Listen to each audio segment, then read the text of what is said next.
그냥 이렇게 얘기하면. 안녕하세요. 저 이름은 문영훈이라고 합니다. 반갑습니다. 말씀하신 대로 아직 30살이고요. 그래서 일단 제가 오늘 좀 진행하기 앞서가지고 블록체인이 그냥 기술로만 생각하시는 분들이 있으실 텐데 왜 도대체 좀 정치 경제학을 갑자기 얘기를 하지? 라는 걸 좀 궁금해 하실 분들이 많으실 것 같아요. 그래서 혹시 여기서 제가 이과 문과 구분을 좋아하진 않는데 자기가 이과라고 생각하시는 분들 손 한번 들어주세요. 대부분 다 그렇죠. 네. 네.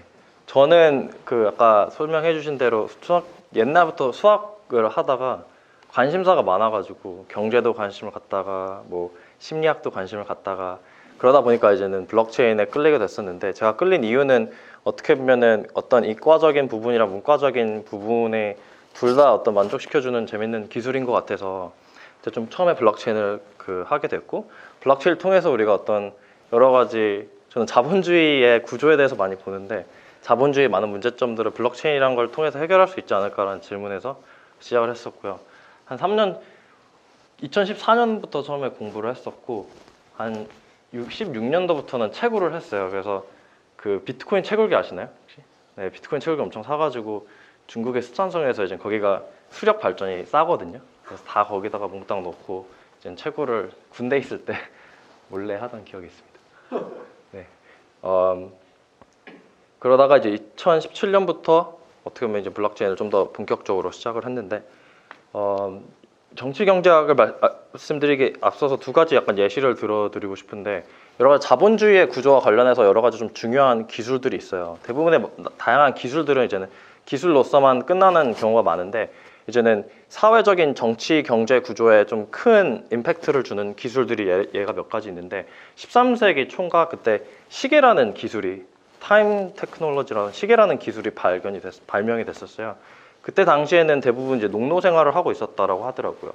그래서 내 노동의 시간을 정확하게 측정할 수가 없기 때문에 이제는 특정한 시간을 측정해서 그에 알맞게 내가 인센티브가 줘야 되는데 그게 안 됐기 때문에 대부분의 형태가 이제 농노예, 거의 노예 형태로 이루어졌다가 시계가 발전이 되면서 이제는 사람들이 좀 더 계산하기가 쉽게 되는 거예요. 내가 얼마만큼의 일했는지 계산하기가 좀 더 쉽게 되면서 그 계산, 내가 일한 만큼의 어떤 단위를 가지고 이제 노동 계약을 체결할 수 있는 프리랜서화가 그때부터 서서히 진행이 됐다라고 얘기를 하고 있습니다.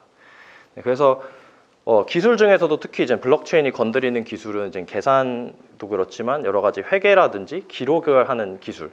그러니까 결국 돈이라는 것 자체가 예를 들면 여러분들이 돈 누구한테 보낸다라고 한다면은, 만약에 신한은행에서 뭐 신한은행 다른 사람 계좌로 송금한다라고 한다면은 그게 결국에 그냥 단순하게 기록 시스템이거든요. 그러니까 1,000원을 여기다가 하면은 그 신한 금융의 그 레저라고 하는 장부에다가 한 사람한테는 1,000원을 까고 한 사람한테 1,000원을 플러스 시키는 과정이잖아요. 그래서 어떻게 보면은 그 기술 자체가 결국 화폐의 이제는 본질적인 부분이기도 하기 때문에 이제는 어떻게 보면은 그런 것들이 좀 있다고 보시면 좋을 것 같습니다. 네.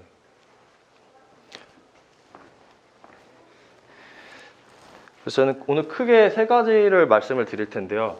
이제 블록체인 기술과 관련해서는 여러 가지 함의가 있지만 이제는 크게 세 가지가 있습니다. 이게 비트코인이 왜 탄생했는지랑도 관련이 있고, 앞으로 비트코인이라든지 블록체인 시스템이 어떻게 나갈지랑도 관련이 많이 있어요. 그래서 오늘은 또 사람분들이 적으신 만큼 중간에 이제 질문이라든지 이런 거 있으시면 좀 자유롭게 해주시면은 좀 더 이렇게 서로 대화하듯이 해 나갔으면 좋겠습니다. 그래서 첫 번째는 이제 감시와 통제라는 부분이고요. 두 번째는 이제 화폐라는 게 도대체 무엇이냐. 그리고 세 번째는 사법 관할권, 우리가 생각하고 있는 이제 어떤 계약 구조라든지 법 같은 것들 측면에서 얘기를 드리겠습니다. 그 정치 경제학이라고 엄청 거창하게 쓰긴 했지만 오늘 얘기 드리고 싶은 것들은 이제 이 기술이 사회 정치 경제학적으로 큰 어떤, 제가 이론을 딱 드리는 건 아니고 생각해 볼 그 측면들이 엄청 많이 있어요. 그래서 그런 것들을 좀 간단하게 짚어드리고자 준비를 했습니다. 이제 첫 번째 비트코인의 어떤 탄생과 관련한 건데요. 혹시 이거 아시는 분 계신가요? 혹시 암호학 하시는 분 계세요? 네. 이게 1993년도에 아마 시작이 된 건데, 그 와이어드 지는 아마 아실 것 같아요. 여기 나왔던 사이퍼펑크들이거든요. 세 명의 이제는 1993년도에 이제 사이퍼펑크 매니페스토라고 사이퍼펑크 선언문을 쓰신 세 분들이 이제는 그 주축으로 시작한 사이퍼펑크 움직임이에요. 1970년대 이제 공개키 암호학이라는 게 나온 이후로 이제는 사이퍼펑크 움직임은 뭐냐면 특히 이제 국가의 중앙화된 권력에 대항해가지고 암호학으로 내 데이터라든지 이런 것들을 지키자라는 움직임으로 보실 수 있을 것 같아요. 그래서 비트코인이 처음 보시면은 이 백서가 있는데 혹시 백서 읽어보신 분 계신가요? 비트코인? 대부분 다 읽어보신. 네, 비트코인 백서가 처음에 출간이 된 것도 이 사람들이 시작한 사이퍼펑크 메일링 리스트를 통해서 이제는 처음에 디스트리뷰션이 됐었고요. 그래서 어떻게 보면은 그 국가라는 권력에 맞서서 나의 개인의 프라이버시를 보장하고자 나온 어떤 암호학적인 기반 바탕 위에 지금 비트코인이 나왔다라고 보시면 될 것 같습니다. 그 대표적인 예가 이분 어떤 분인지 아시나요? 줄리안 아산지라고 네, 워낙 논란이 많이 되는 분이시고 위키리크스라는 웹사이트를 운영하고 계시죠. 위키리크스는 여러 가지 이제는 국가 기밀들, 특히 이제 미국의 국가 기밀들 자료를 빼내 가지고 이제는 폭로하는 웹사이트라고 보시면 될 것 같아요. 그러니까 국가에 대항해서 어떻게 했냐라고 하나 예를 들어드리면은 이제는 위키리크스가 그 후원금으로 운영이 되거든요. 그래서 기존에는 은행 계좌를 바탕으로 해서 후원금을 받았었어요. 근데 이제는 미국 정부에서 마음에 안 드니까 이 후원금 계좌를 이제는 동결을 시켜버린 거죠. 그러니까 현재 금융 구조 자체는 중앙화되어 있기 때문에 모든 게 금융 중개인을 통하고 그 금융 중개인은 이제는 국가의 법 안에를 따라야 되기 때문에 이제 동결하면 방법이 없습니다. 그래서 그 당시에 이제는 이분이 비트코인 2011년도인가 아마 12년도부터 거예요. 아마 비트코인으로 도네이션을 받기 시작하셨어요. 그게 뭐냐면 이제 검열 저항성이라는 개념인데 국가가 아무리 제재를 가하더라도 내가 어떻게 보면은 보내고 싶은 사람한테 돈을 송금할 수 있는 어떤 그런 시스템으로서 이제 비트코인이 부각되게 된 계기가 됐고요. 그다음에 이분이 그래서 FBI한테 무슨 고마워하는 것들이 많아요. 왜냐면은 그 당시에 비트코인을 돈을 받았으니까 가치가 진짜 많이 올랐거든요. 2011년 아마 보시면은 아시겠지만 그래서 엄청 FBI한테 고맙다고 하는 것도 있을 정도로 네. 그래서 또 하나 예를 들어드리면은 제가 같이 창업한 코파운더 그 형의 어떤 부모님이 중국에서 이제 선교 활동을 하시는데 이제는 중국에서는 뭐가 문제냐면 정부가 마음에 안 들면은 외국인의 자산을 그냥 바로 몰수를 할 수가 있어요. 근데 왜 그분들은 이제 비트코인을 많이 이제 사용하시기 시작하죠. 왜냐하면 비트코인 같은 경우는 정부의 어떤 컨트롤 밖에 있고 내가 완벽하게 소유할 수 있고 할 수 있는 어떤 부의 가치 저장 수단으로서 사용을 하고 있습니다. 네. 그래서 처음에는 비트코인의 탄생 이게 1993년도니까 탄생한 20년 전부터죠. 20년 전이고 뭐 한 3, 40년 동안 계속해서 이런 사이퍼펑크 움직임들이 있었습니다. 아마 이분도 아마 아실 거예요. 그죠? 에드워드 스노든이라고 이제는 이제 NSA 미국 국가 NSA에서 하는 여러 가지 국가 기밀 활동들 그러니까 일반 국민들의 어떤 그 전화 기록을 엿듣는다든지 이런 문제들이 많이 있었었죠. 그래서 초창기에 이제 사이퍼펑크 움직임들이 있었고요. 결국에는 국가 권력에 대항해서 이제는 개인들의 프라이버시를 보장하고자 하는 움직임 위에서 비트코인이 챙겨놨다라고 보시면 좋을 것 같습니다. 그래서 비트코인을 통해서 내가 국가 권력에 상관없이 부를 저장할 수 있고 부를 이전할 수 있는 기술이 이제는 비트코인이기 때문에 결국 기본적으로 매우 정치적인 성격을 띨 수밖에 없다라는 점을 이해해 주시면 좋을 것 같고요. 아까 감시와 통제라고 말씀을 드렸는데 여기는 두 가지의 좀 다른 그 타입이 있어요. 뭐냐면 하나는 정부에 의한 우리 국가에 의한 감시와 통제가 있고요. 그게 여러 가지 이제는 아까 말씀드린 이러한 사람들이 많이 하는 거고 두 번째 같은 경우 이제는 최근에 많이 화두가 되고 있는 기업들, 그러니까 디지털 플랫폼들에 의한 감시와 통제가 있습니다. 혹시 이거 다큐멘터리 보신 분 있으시나요?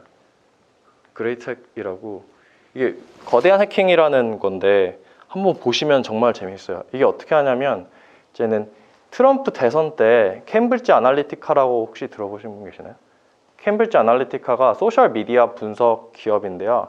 페이스북 데이터를 엄청나게 수집을 해가지고 사람들이 각각의 대선 캠페인 광고에 어떻게 반응하는지를 다 분석을 했어요. 그 다음에 그거에 맞춰가지고 얘네들이 이제 광고 캠페인을 했습니다. 그래서 이게 실질적으로 트럼프가 당선되는데 매우 결정적인 영향을 미쳤고요. 그다음 최근에 또 많이 화제가 되고 있는 이제 브렉시트이라고 이제는 영국이 이제는 EU를 떠나는 이제는 투표를 한 적이 있었어요. 몇 년 전에. 거기서도 이제 캠브리지 아날리티카가 가담을 해서 이제는 그 브렉시트에 찬성하는 방향으로 어떻게 보면 많이 기여를 했습니다. 그래서 한번 보시면 정말 놀라울 정도로 정교하게 데이터 마이닝 해가지고 이렇게 그렸어요. 그러니까 뭐냐면 여기서 문제는 뭐냐면 디지털 플랫폼들이 저희들의 데이터를 다 갖고 있다라는 거예요.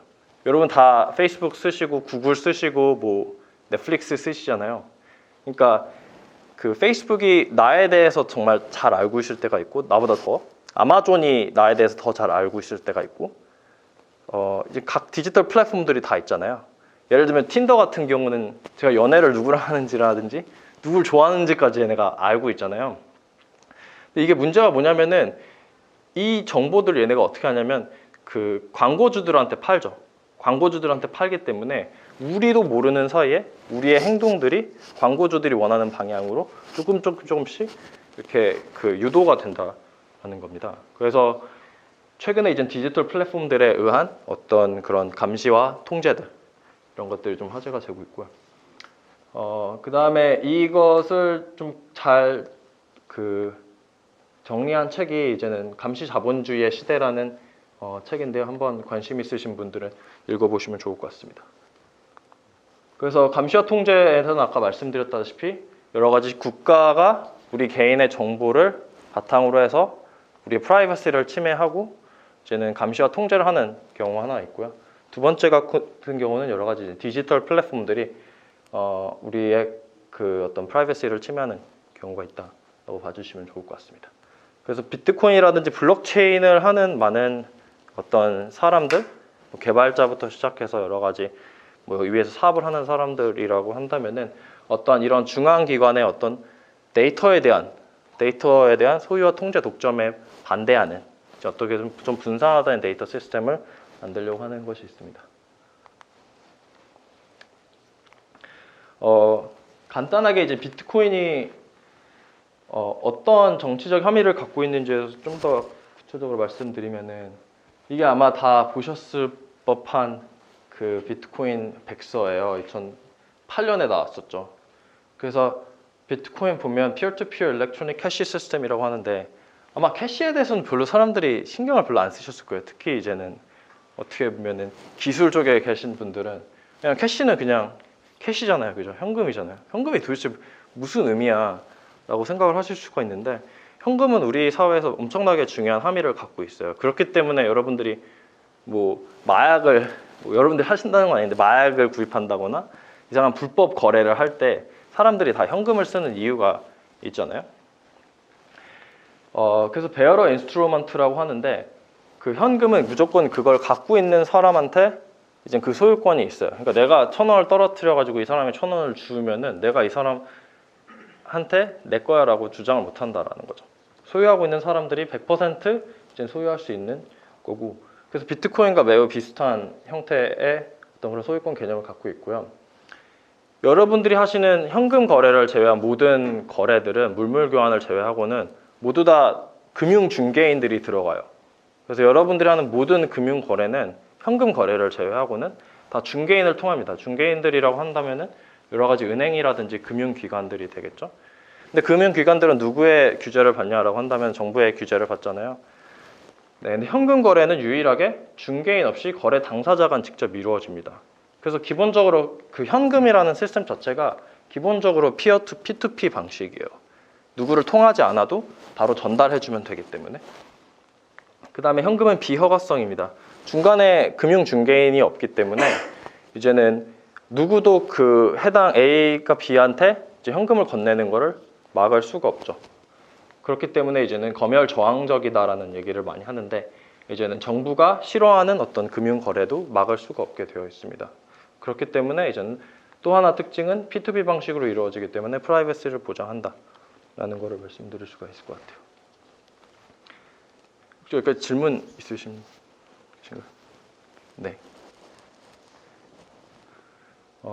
그래서 지금은 약간 기조가 뭐냐면 현금 없는 사회로 많이 가려고 하고 있잖아요, 국가가. 그렇게 됐을 때는 이제 여러 가지 프라이버시의 문제에 있어서는 좀 많은 문제들이 발생할 수 있다는 거고요. 네, 그래서 비트코인 같은 경우는 크게 이제는 디센트럴리제이션이랑 어떤 웹3라는 움직임이 있는데 분산화라는 건 아마 많이 들어보셨을 거예요. 근데 웹3라는 거 혹시 들어보신 분 계신가요? 웹3에 대해서? 네. 네. 웹3가 이제 새로운 이제 웹의 패러다임인데 지금의 현재 웹에서는 처음에 웹이 처음 나왔을 때는 인터넷 처음 나왔을 때는 매우 유토피아적이고 피어 투 피어하고 이제 하이어키가 없는 세상을 꿈꿨잖아요. 근데 지금 현재 이제는 일어나고 있는 상황들을 보시면 여러 가지 페이스북이라든지 구글, 아마존 대기업 플랫폼 독점들이 많이 일어나고 있잖아요. 그 제일 중요한 거는 이제 아마 들으셨을지 모르겠지만 데이터의 총 가치가 이제는 원유, 오일의 원유? 그러니까 실제 기름의 가치보다 높다라고 얘기를 하잖아요. 그래서 여러분들의 이제 데이터라든지 이런 것들의 가치가 점점 높아지고 있는데 지금 현재의 문제는 뭐냐면은 그 페이스북이라든지 구글 뭐 이런 뭐 소셜 미디어부터 디지털 플랫폼들이 여러분들의 데이터를 다 갖고 있다라는 거죠. 다 갖고 있고 이걸 통해서 이 사람들이 이제는 수익을 많이 창출하고 그다음에 자기도 모르는 사이에 아까 그 거대한 해킹처럼 이제는 여러분들의 행동을 조절하기 시작하는 거죠. 예를 들면 약간 포켓몬 고 같은 것만 보더라도 이게 AR, VR인데 포켓몬 고를 만든 그 니난틱 회사가 만약에 특정 어떤 상점이 우리한테 돈을 주면 여기에서 전설의 포켓몬들을 많이 생산을 시킬 수가 있잖아요. 그러면 사람들이 일로 우르르 움직이게 되겠죠. 네. 그 다음에 또 하나 얘는 예를 들면 이제 우버라든지 점점 그 많은 것도 있고 이제는 자동차에서 데이터화가 많이 되면 여러분들의 주행 습관 같은 것도 다 기록이 아마 될 겁니다. 그리고 여러분들이 자동차 보험을 드실 때 난폭하게 운전하시는 분들은 당연히 프리미엄을 높게 내야 되고 난폭하게 운전하지 않으신 좋은 운전자분들은 프리미엄이 적겠죠. 그럼 이걸 다 기록을 해서 이제는 여러분들 행동을 이제 길들이는 거죠. 더 사람들이 어떻게 보면은 이제는 착하게 운전할 수 있도록. 그래서 이걸 가장 큰 대표적인 예가 그 중국의 소셜 크레딧 시스템이라는 게 있어요. 중국에 가본 분들은 아시겠지만 CCTV가 진짜 많다고 해요. 어딜 가나 다 CCTV가 있고 한 번 중국에 가면 내 얼굴은 그냥 팔렸다라고 보실 수 있어요. 네. 그래서 예를 들면 사회적으로 안 좋은 습관을 많이 하는 사람들은 크레딧이 계속 낮아집니다. 그리고 그 사람들이랑 친하게 지내는 사람들에도 안 좋은 영향이 가요. 예를 들면 내가 돈을 연체를 했다거나 근데 얘가 나랑 엄청 친하다는 어떤 사실들이 또 디지털적으로 남으면은 안 좋아요. 그래서 한번 나락에 빠지고 사회적으로 이제는 올바르지 못한 이제 행동을 했을 때 이제 그런 것들이 계속 쌓일 수 있다라는 거죠. 그래서 연체가 된다거나 그러면은 장거리 기차도 못 하고요. 그 다음에 길가에서 무단횡단하면은 그 또 다 감시를 하고 있습니다. 그래서 자신의 크레딧을 깎아먹는 행위가 됩니다. 그래서 여러 가지 측면에서 이제는 아까 말씀드린 기업이라든지 이제는 국가에 의한 데이터 그 독점을 가지고 우리들의 행동을 조정하는 한쪽은 이제 국가 체제를 위해서고요. 한쪽은 자본주의의 수익 극대화를 위해서 서로 다른 목적으로 우리 행동들을 이제 조금씩 조정하고 하고 있고요. 그거에 이제는 반하는 어떤 움직임들이 이제는 블록체인 기반의 웹3라고 보시면 좋을 것 같은데 페이스북이 한테 내 소셜 데이터가 있는 대신에 내가 스스로 컨트롤할 수 있는 데이터가 있어. 내가 내 데이터는 스스로 컨트롤하겠다라는 게 어떻게 보면 블록체인의 핵심이라고 보실 수 있고요. 그걸 데이터 셀프 소버런티라고 해요. 데이터 자기주권이라고 하는데 예를 들면 여러분들이 병원에 가셔서 만약에 CT나 MRI 사진을 찍잖아요. 그 소유권이 누가 갖고 있죠? 그 병원이 갖고 있잖아요. 그러니까 내 데이터인데 소유권을 병원이 갖고 있잖아요. 그 다음에 일례로 여러 가지 요즘에는 유전자 공학 기술이 많이 발전이 되고 있잖아요. 그래서 이제는 여러 가지 많은 유전자 어떤 그런 검사 업체들이 나오고 있는데 싸게 해주는 대신에 데이터를 갖고 가죠. 우리 데이터를 갖고 와서 그 데이터를 가공해가지고 판다거나 약간 이런 것들을 하고 있습니다. 네, 그래서 웹3의 비전 같은 경우는 그 데이터를 중개인들이 갖고 있는 게 아니라 내가 소유하고 있어야 된다라는 어떤 그런 움직임이라고 보시면 좋을 것 같아요. 그래서 디지털 플랫폼의 어떤 독점에 반하는 움직임들을 갖고 있고, 네, 그래서 그 부분이 이제 첫 번째 감시와 통제 부분이라고 보시면 좋을 것 같습니다.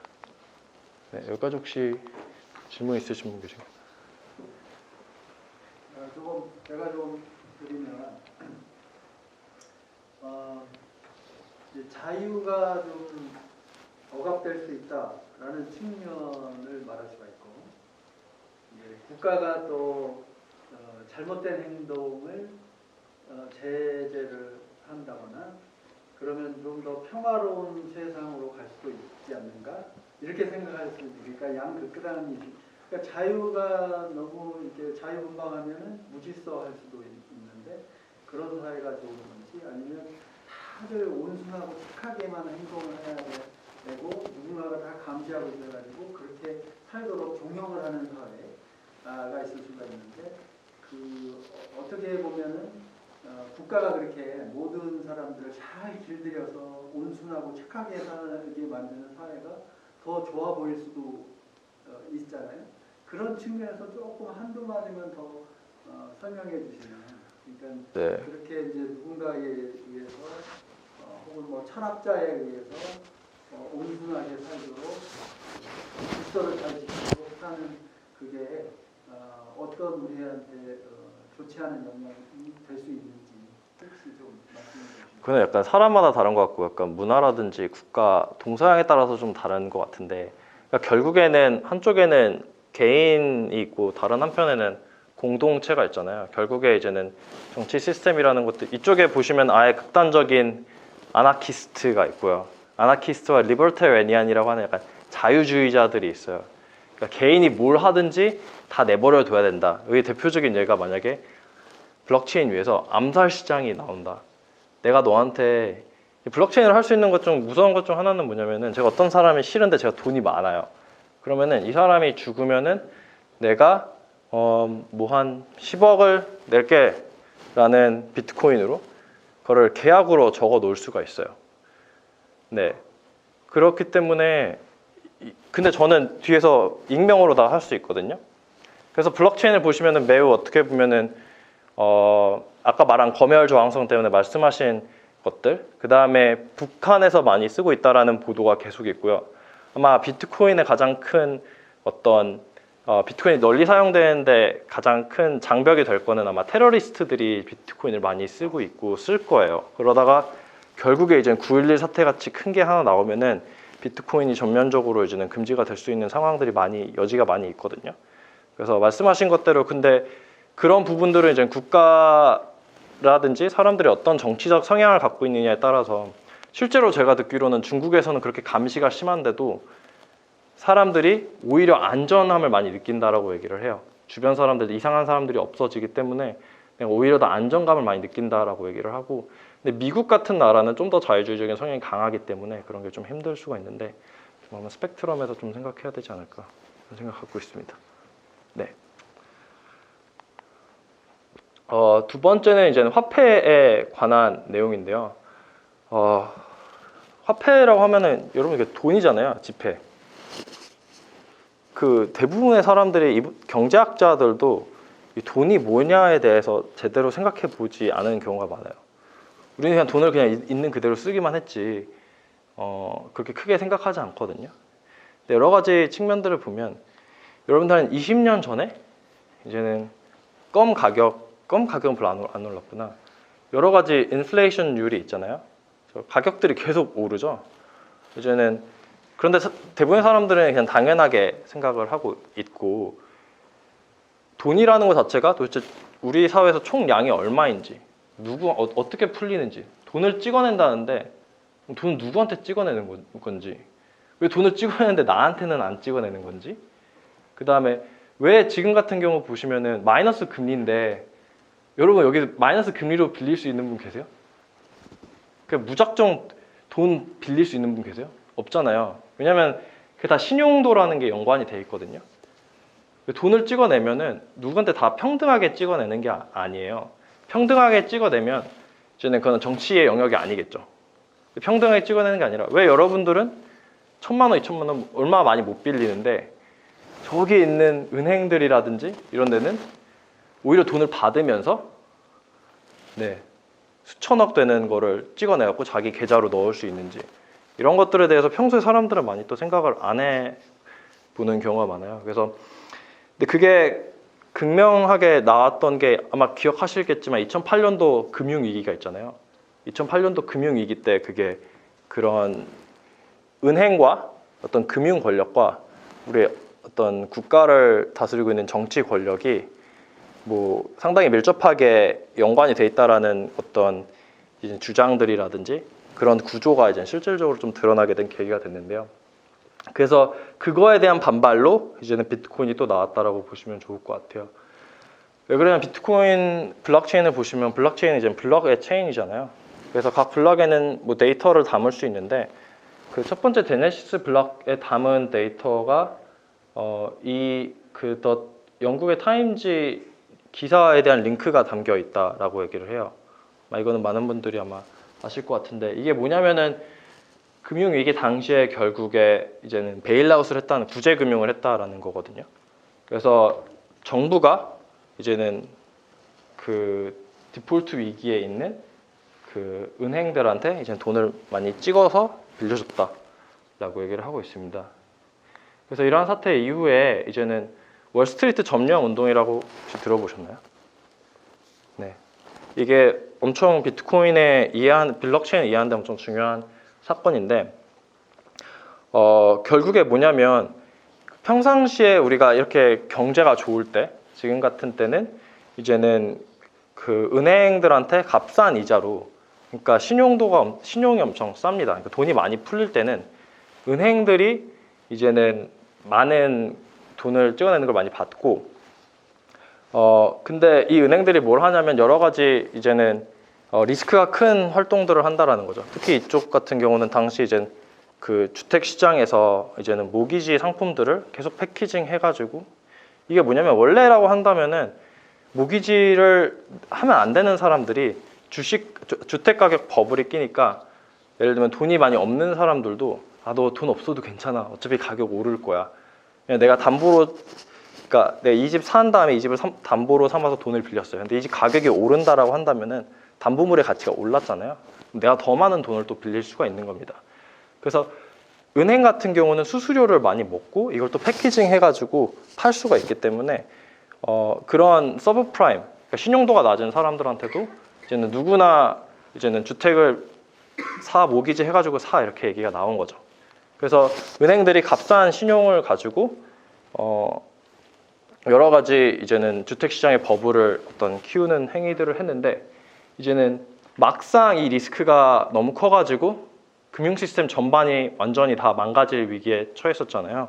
2008년도에. 네, 그래서 리만 브러더스 사태도 있고 여러 가지 은행들이 이제 유동성이 완전히 바닥나기 시작했어요. 왜 그러냐면 주택 가격이 갑자기 떨어지면서 옛날에는 담보물의 가치가 컸던 게 갑자기 수축을 줄어들게 되고요. 그러면은 옛날에 돈을 갚을 수 있는 사람들이라든지 신용도가 높았던 사람들도 자기 담보물의 가치가 줄어들기 때문에 신용도가 낮고 돈을 갚을 수 없는 상황이 발생을 했고요. 그래서 옛날에는 안전하다고 생각했던 이제는 모기지 기반의 어떤 상품들을 패키징한 그런 상품들이 이제는 줄줄이 파산을 하게 됐고 그렇기 때문에 은행들이 유동성 위기가 오게 된 겁니다. 근데 정부는 뭘 했냐면 이때 당시 유명한 말이 있는데 too big to fail이라고 이제는 너무 커서 시스템적으로 중요하기 때문에 이 은행들을 망하게 놔둘 수는 없다라는 말이 있어요. 그래서 이제는 베일아웃을 했죠. 그때 돈을 엄청 많이 찍어내고 돈을 어떻게 많이 찍어내면 뭐냐면 요즘 아까도 말씀드렸다시피 이제는 신용도에 따라서 그게 차별이 됩니다. 그러니까 신용도가 낮은 은행들이라든지 기관 같은 경우는 지금 상태에서 매우 값싸게 돈을 다 빌릴 수가 있어요. 근데 아무리 전 세계가 저금리라고 하지만 학생분들이라든지 그 일반 사람들은 저금리로 절대 빌릴 수가 없거든요. 지금 상황에서도. 그러니까 이런 상황에서는 항상 자산 가치의 인플레이션이 나오게 됩니다. 자산 가치 인플레이션이 나오면은 상위 1% 주식과 부동산을 가지고 있는 상위 1%의 사람들이 그 자산이 계속 인플레이션이 돼요. 특히 가장 중요한 게 이제 주식, 부동산 같은 자산 인플레이션이 나오고요. 그래서 아마 혹시 여기 집을 사시는 분 계신가요? 집 부동산에 관심 있으신 분 없으실 수도 있을 것 같은데 보시면 2008년도에 금융위기가 있고 나서 벤 버냉키 의장이 돈을 엄청나게 찍어냈어요.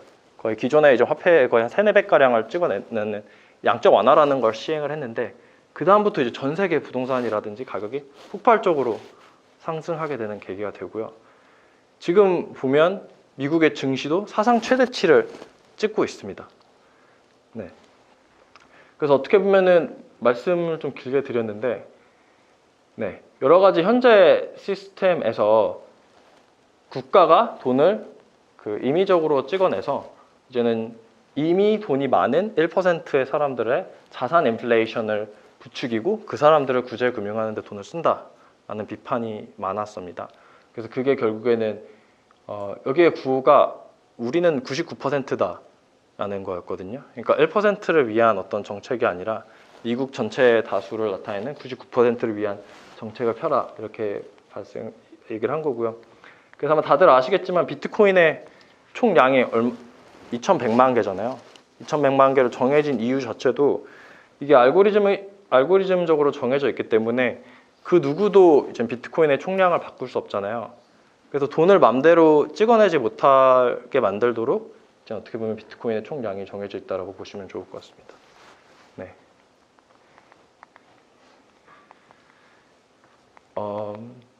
좀 빨리 넘어가면요. 그래서 정부가 이제 돈을 찍어낼 수 있는 권한이라는 게 매우 강력하기 때문에 예전부터 이제는 역사를 보면은 여러 가지 이제는 대안 체제들이 좀 제시가 됐었어요. 이게 혹시 언젠지 아시나요? 이게 1971년도인데 닉슨 대통령이거든요. 이때 금태환 제도를 폐지를 합니다. 그러니까 그때까지만 해도 35달러인가요? 1온스당 35달러의 금이 묶여 있었는데 이 묶여 있다라는 말은 뭐냐면요. 금의 보유량보다 지나치게 많이 화폐를 찍어낼 수 없다라는 거를 의미를 합니다. 그래서 71년도까지만 하더라도 금 기반의 우리가 브레튼 우주 체제라고 하죠. 브레튼 우주 체제를 유지하고 있었는데 71년도에 풀었었고요. 그러니까 경제가 힘들어지면 돈을 찍어냅니다. 그게 또 대표적인 예가 이게 대공황이거든요. 1930년대 이제는 초반부터 중반까지 그 대공황인데 그때도 이제는 미국이 그러니까 이 이후에 또 브레튼 우주 체제가 생겼는데 금본위 제도를 폐기를 합니다. 그래서 금이랑 어떻게 보면 보시면은 비트코인과는 매우 깊은 관련이 있고요. 왜냐하면 생산량 자체가 정해져 있기 때문에 물론 차이점도 있습니다. 근데 기본적으로 금과 비트코인의 어떤 동일한다는 걸 공통점은 뭐냐면 이제는 국가가 맘대로 화폐를 찍어낼 수 있는 그런 어떤 권한을 좀 견제하는 수단이라고 보실 수가 있을 것 같아요. 금이랑은 다르게 이제는 하이아크 같은 경우는 완전한 시장주의의 어떤 또 화폐를 만들자라고 얘기를 하기도 했습니다. 네, 혹시 리브라라고 아시나요? 페이스북이 최근에 발표한 그래서 현재는 어떤 방향이냐 보면은 이제는 페이스북이 리브라를 발표한다라고 얘기를 했고요. 이제는 중국에서도 디지털 화폐를 조만간 곧 발표를 한다라고 얘기를 했습니다. 그래서 현재 상태는 뭐냐면 여러 가지 기업들과 국가들과 개인들이 각자 다 화폐를 발행하는 시기가 돼요. 그러니까 지금까지 우리가 살던 시대랑은 완전히 다른 시대로 접어들게 되는데 우리는 그냥 국가 주도의 코리안 원이라는 거를 너무 당연하게 생각했잖아요. 당연하게 생각하고 받아들이는 시점에서 이제는 살았는데 이제는 점점점 화폐라는 그 생산 주체 자체가 정말 이렇게 다각도로 변하고 있고 이제는 계속 서로 싸우는 관계가 될 거라고 예상을 하고 있습니다. 그래서 이것과 관련해서 이제는 중요한 기술이 블록체인이기 때문에 이제는 블록체인의 이런 화폐적인 어떤 면도 한번 재밌게 보실 수가 있을 것 같아요. 16. 네, 여기는 넘어가서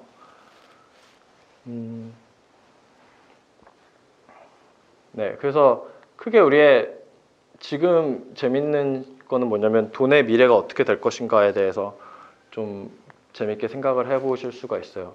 아까 말씀드린 이제는 비트코인이라든지 금과 같은 그러니까 정부의 컨트롤 바깥에 있는 거예요. 그 성격은 좀 다르죠. 금이라는 거는 자연적으로 매달 한 1.6%의 매년 1.6%의 새로운 금이 발견된다라고 하고 있어요.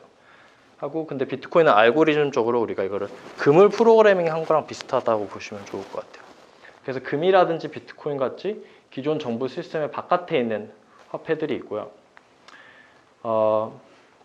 현재 그 화폐 시스템은 정부랑 은행이랑 서로 공동 생산하는 구조인데 이제는 각각 그 국가에서 발행하는 화폐 구조가 있고 이 바깥에 넘어가서 이제는 아까 말씀드린 초국가적인 어떤 단체들이 있습니다.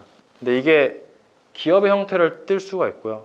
이제 IMF 같은 어떤 국제 기구의 형태를 띨 수가 있어요. 그래서 IMF 같은 데서 우리가 국제 어떤 기축 통화를 만들어야 된다라는 얘기도 많이 나오고 있고요. 그래서 미래에는 이 블록체인 기술과 이제 화폐의 발전이 어떻게 될지 약간 저희가 좀 관심을 갖고 생각해 볼 수가 있습니다. 네. 그 다음에는 세 번째는 이제 사법 관할권이라는 건데요. 네. 첫 번째 감시와 통제고, 두 번째는 화폐에 대한 거고, 세 번째는 이제 사법 관할권은 이제 법에 관한 겁니다. 이게 왜 중요하냐면 여러분들이 이제 스타트업을 하신다거나 뭐 주식회사에 들어가시거나 뭘 하시냐면 결국 계약을 쓰시잖아요. 그러니까 내가 이 회사에서 3년 동안 뭐 네이버에 만약에 들어가면 일을 하고 내가 뭐 매년 1억 원씩 받겠다라는 계약을 하잖아요. 그 컨트랙트라고 하죠. 그 컨트랙트를 쓰는데 이 컨트랙트를 왜 우리가 쓰고 믿죠? 궁극적으로는 이제는 생각을 해보시면은 결국에는 끝에는 항상 무력이라는 게 있습니다. 국가에. 그러니까 여러분들이 저한테 돈을 1,000만 원 빌리고 안 갚으실 수도 있고 계약을 한다면 안 지키실 수도 있어요. 그런데 이제는 계약을 썼다라고 한다면 이거를 법정 소송으로 갈 수가 있겠죠. 법정 소송으로 가서 너가 틀렸어라고 얘기를 했는데 끝까지 안 한다라고 한다면은 우리가 결국 이제 무력을 써서 이걸 강제를 할 수가 있습니다. 그래서 현재 모든 시스템들이 돌아가는 이유 자체가 우리가 계약을 써서 계약 관계에 있는데 현재 자본주의 시스템에서는 이거를 강제하는 수단이 이제는 결국에는 군사력과 이제는 무력이라는 거죠. 그게 현재 시스템이고 이걸 통해 가지고 현재 가장 성공적인 정치와 경제 체제를 만들어냈습니다. 수백 년에 걸쳐서요. 그게 뭐냐면 첫 번째는 대의민주주의에 기반한 국가 시스템이 첫 번째고 두 번째는 주식회사라고 불리는 어떤 경제적 모델을 만들었습니다. 근데 스마트 컨트랙트 같은 경우는 아까 말씀도 드렸는데 스마트 컨트랙트 어떻게 강제가 되죠? 그러니까 예를 들면 이더리움에서 제가 스마트 컨트랙트 쓰잖아요. 그러면은 그 컨트랙트가 있는 그대로 시행이 된다라는 걸 누가 보장을 하죠? 네.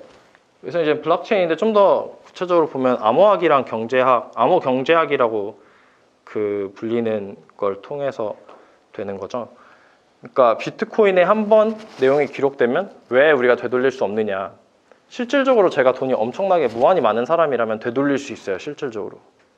그런데 이제는 여러 가지 경제적인 인센티브 자체가 되돌리면은 그 되돌리는 걸 통해서 얻는 그 혜택보다 비용이 더 크기 때문에 아무도 되돌리려고 하질 않죠. 그래서 암호학과 경제학을 사용해서 우리가 컨트랙트를 새롭게 이제는 강제할 수가 있습니다. 차이점이 뭐냐면요. 군사력이라는 거는 기본적으로 그 군사력의 한계 범위 자체가 그 오프라인 세계에서 정의가 되고 오프라인 세계에서 이제는 지역적인 경계로 우리가 정의가 됩니다. 그러니까 한국이라는 나라, 그 다음에 우리 어떤 군사력이 미치는 범위로 적용이 될 수가 있겠죠. 근데 크립토그래피나 에코노믹스로 가게 되면은 디지털 상에서 우리가 어떤 군사력과 비슷한 이제는 그 계약의 강제성을 띄게 만들 수 있습니다. 그래서 아직 매우 초창기 단계지만 이더리움 혹시 보시는 분이나 비트코인 보시는 좀 많이 보시는 분은 아실 수 있을 것 같은데 좀 하나의 새로운 국가를 만든다라는 개념들도 강하게 있거든요. 그게 뭐냐면은 결국 이제는 우리의 정치적인 어떤 경제적인 기관을 만드는 거에 근간이 되는 그 계약의 궁극적인 어떤 강제하는 주체가 완전히 달라졌기 때문에 좀 더 초국가적인 어떤 정치 경제 형태를 만들어내고 있습니다. 그래서 많이 예로 나오는 게 지금 비트코인이라든지 이더리움과 같은 어떤 분산 자율 조직이라고 하는 게 있죠. 다오라고 하는 이제는 새로운 형태의 어떤 조직들이 나오고 있고요. 주식회사랑은 달리 좀 더 협동조합스러운 새로운 경제 모델의 탄생인데 기본적으로 약간 비트코인을 보시면은 비트코인 마이너가 있잖아요. 채굴자들이 있는데 채굴자들은 누구를 위해서 일하죠? 채굴자들은 이제 비트코인 알고리즘을 위해서 일하는 거거든요. 그러니까 비트코인 알고리즘 기존에는 내가 주식회사 구조에서는 회사를 세워가지고 이 회사에다가 일하고 이 회사 엔티티에서 내가 돈을 받는 구조였잖아요. 근데 그게 아니라 누구나 이제는 비트코인 채굴자가 될 수 있고 비트코인 알고리즘을 위해서 일하실 수가 있고 그거에 대해서 보상을 받는 구조이기 때문에 그게 이제는 조인트 스탁 컴퍼니, 주식회사랑은 완전 다른 분산 자율 조직 형태의 어떤 경제 구조라고 보시면 좋을 것 같고요. 하나의 대표적인 예가 그러면은 현재의 디지털 기업들, 아마존 AWS라든지 예를 들면 구글과 같은 거를 이렇게 만들 수 있을까라는 것도 좋은 질문 중에서 하나입니다. 현재 이제 주식회사 구조의 어떤 그런 회사가 페이팔이라고 본다면 비트코인은 좀 더 블록체인스러운 사업 모델이 될 수가 있겠죠. 네, 새로운 어떤 계약 방식을 통한 AWS 같은 경우는 중앙 AWS를 만드는 아마존이 모든 이제는 스토리지 스페이스를 다 갖고 이거를 렌트해주는 구조잖아요. 근데 만약에 내가 뭐 3TB의 저장 공간을 3년 동안 제공을 한다. 그리고 그걸 분산화된 방식으로 약간 사용할 수 있고 나는 이 알고리즘을 위해서 일하는 거죠. 그러니까 내가 특정 양의 어떤 연상력을 비트코인에 제공하면 그거에 대한 비트코인 보상을 받는 것처럼 특정 양의 어떤 스토리지 스페이스를 제공을 하고 보상을 받고 누구나 분산화된 방식으로 비트코인 블록체인을 사용하듯이 이제는 이 저장 스페이스를 사용할 수 있는 거죠. 네, 그래서 이제는 AWS를 이제 분산화시키겠다라고 하는 이제는 프로젝트들도 블록체인이 있고요. 네, 그래서 여러 가지 측면에서 이런 변화가 있다. 보시면 좋을 것 같고요. 그래서 이런 측면에서 블록체인이 가장 어디에 효과적으로 쓰일 수 있냐 본다면은 이제는 한국은 아니에요. 한국은 왜냐면은 기존의 이런 컨트랙트 계약을 강제하는 시스템이 너무나도 잘 되어 있기 때문에 솔직히 말해서 한국에서는 원화가 나름 다 작동을 하고 있고 카카오페이라고 너무 좋게 효율적으로 사용을 하고 있습니다. 굳이 한국 사람들이 이제 비트코인을 사용할 이유가 그렇게 크진 않아요. 근데 이제 국가의 힘이 약한 곳은 좀 얘기가 다릅니다. 예를 들면 베네수엘라 같은 데서는 인플레이션율이 아마 75,000%인가요? 그래서 자국의 화폐를 못 믿는 상황이 많이 발생을 하고요. 아프리카 같은 나라에서는 부족 단위다 보니까 내가 이 땅을 소유하더라도 언제든지 그러니까 이 계약을 강제시켜줄 수 있는 힘이 약하기 때문에 내가 땅을 소유하고 있더라도 힘센 그 지역 유지가 오면 언제든지 뺏길 위기에 처해 있다라고 합니다. 그게 이제 아프리카 같은 데서 많은 문제고, 그래서 그러한 곳에서 이제는 블록체인이라든지 이런 것들을 쓰게 되면은 우리가 좀 더 확실한 계약을 체결할 수 있는 부분들이 있고요. 두 번째는 원래 이게 첫 번째인데 지하 경제 부분. 여러 가지 이제 불법 거래라든지 마약 거래에서 이제는 기존 금융 시스템을 잘 못 쓰는 경우가 있습니다. 왜냐하면 기존 국가가 싫어하는 부분이기 때문에 이러한 부분에서 우리가 새롭게 블록체인을 사용해서 서로 신뢰할 수 있게 거래를 할 수가 있는 거고요. 세 번째는 아까 말씀드린 것 같이 분산화된 어떤 파일 공유 시스템, 저장 시스템과 같이 기존 하나의 국가 사법 관할권 안에서 안 되는 어떤 초국가적인 디지털 사법 관할권에 관한 것들에서 이제는 비트코인이나 블록체인을 쓰실 수가 있어요. 그러니까 우리나라 안에서 서로 어떤 스토리지 스페이스를 사고 판다라는 어떤 분산화된 AWS를 한다라고 한다면 블록체인을 쓰실 필요가 없는데 전 세계를 타겟팅해 갖고 비즈니스를 한다라고 한다면은 각각의 법을 다 따르는 거는 비용이 너무 크기 때문에 이제 블록체인에 기반의 계약 시스템을 사용하실 수 있는 거죠. 예를 들면 만약에 제가 헤지 펀드를 운영한다라고 가정을 해보죠. 그러면 헤지 펀드를 하려면 주로 이제는 뭐 수학자나 데이터 사이언티스트들을 고용할 거 아니에요.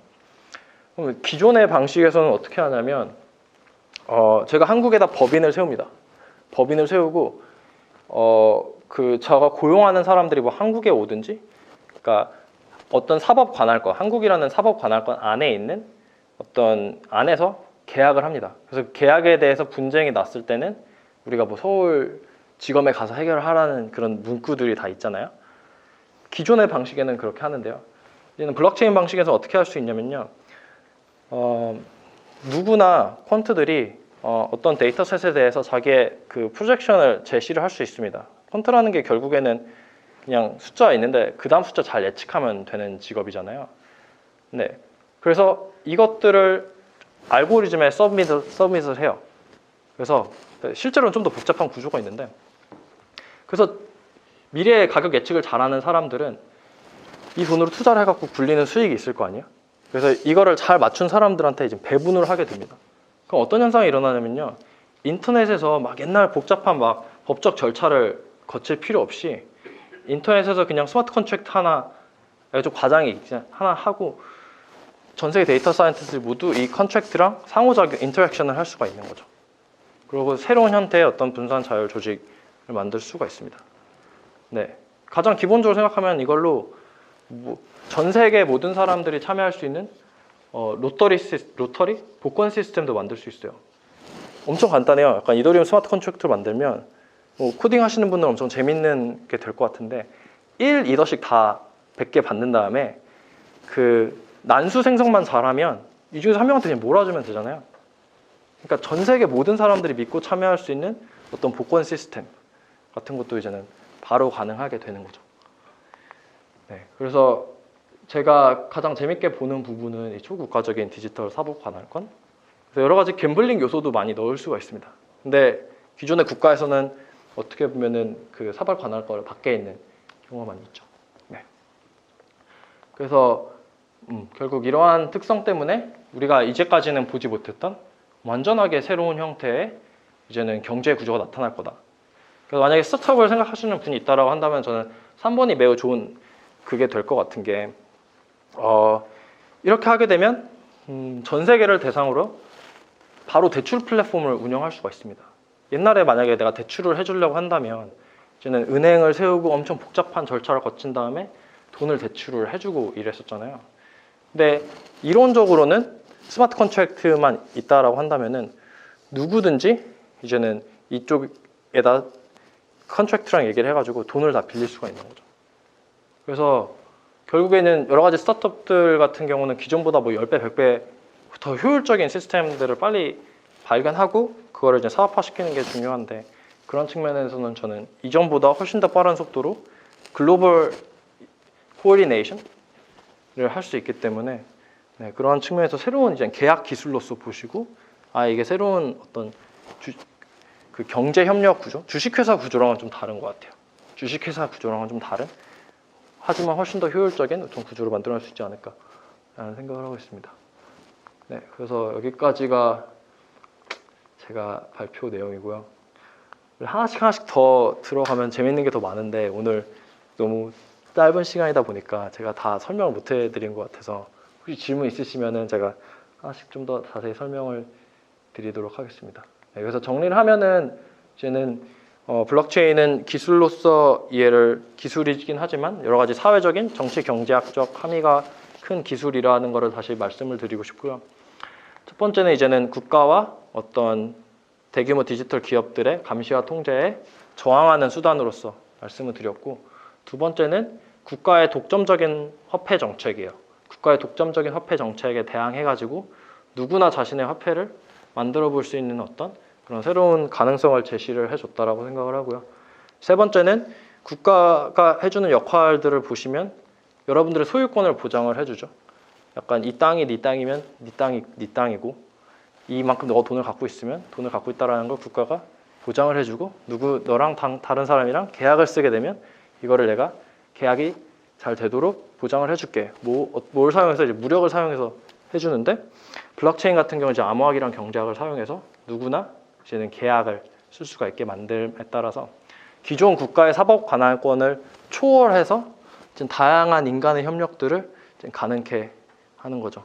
아마 이게 처음에는 굳이 이게 필요해라고 생각할 수도 있겠지만 저는 그 이유는 우리가 아직까지 보지 못한 세상이라서 그렇다고 생각을 해요. 아직까지 우리가 국가를 초월해가지고 이런 아까 말씀드린 뭐 전 세계 복권 시스템, 전 세계 대출 시스템, 뭐 전 세계 분산화된 파일 공유 시스템 같은 걸 만들어 보지 않았기 때문에 이제는 좀 처음에는 상상하기 어려울 수 있는데 이런 방식이 결국에는 미래의 어떤 우리의 협업 방식이 되지 않을까 생각을 하고 있습니다. 네, 감사합니다.